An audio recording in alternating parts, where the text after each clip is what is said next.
Like many countries along Africa's Sahel belt, Niger is feeling the harsh effects of drought and the latest serious food crisis. But large swathes of the country are bucking the trend thanks to an unorthodox process of reforestation. And the Australian who sowed the seeds of the successful project is hoping the simple process will continue to spread throughout Africa. Africa correspondent Ginny Stein reports. While many people in Niger have little or no food of their own to eat, Adamu Naumau is able to provide for his family. That's because his village of Garansaki is different to those around him. It has trees and shrubs and enough vegetation for his animals to graze on. Before we started using this system, this farm we're at, it was difficult to produce as much as 10 bundles of millet, but now we can get 4 times that yield. Adamu Naumau and his family are just one example of the success story that is farmer-managed natural regeneration, or FMNR. The roots of its success lie with the Australian agronomist and World Vision worker Tony Renato. He hit on the idea of growing trees by regenerating old root systems and planting crops around them. A lot of tree species, when you cut them down, the root system remains alive and they'll re-sprout vigorously. So FMNR is basically the selection and the management of this regrowth, so that you cut back to the number of shoots that you want to leave and you manage that growth. Tony Renato recently returned from East Africa after carrying out training workshops on the process.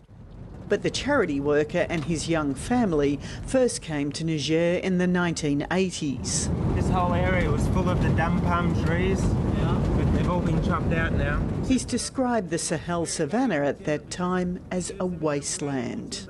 A bit like a moonscape, really. Much of the vegetation that had been there even 20 to 30 years before I arrived had been cleared, mostly for farming. But through a series of droughts, people out of desperation would cut the last trees to sell for firewood. Some, including Tony Renato himself, initially tried to solve the problem by digging holes and planting more trees. But success didn't come until he switched to FMNR, or as he dubs it, the underground forest. I think they thought I was a mad white farmer. Farmers were initially sceptical. FMNR runs counter to the orthodoxy in Niger, which holds that scrub and trees should be cleared away to make way for clean farming. But over time, farmers started to see results, and they began to spread the message from farm to farm, independently of Tony Renato and his allies. It's been so successful that 5 million hectares have been reforested through FMNR in Niger over the past 20 years. Many of the farmers thought Tony was foolish, that he was a madman. But when they saw the results, they realised they were the foolish ones. The lean season is being hard felt across the Sahel, but villagers here at Garansaki know they will survive. It's how they farm that's made the difference.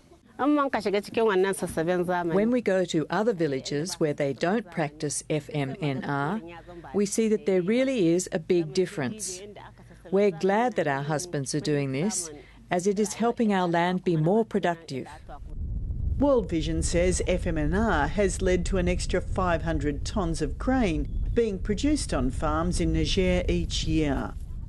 The message is starting to be heard in African countries beyond the Sahel. And Tony Renato is confident the simple process can continue its rapid growth. When I do my training, my most sophisticated instrument is this rusty. I deliberately take this rusty old pocket knife.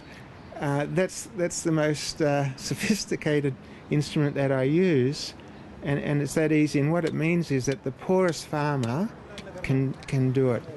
If you come back in 2 months, 3 months, it'll be another metre taller already.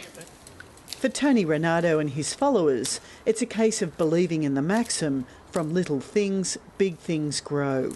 Ginny Stein, Late Line.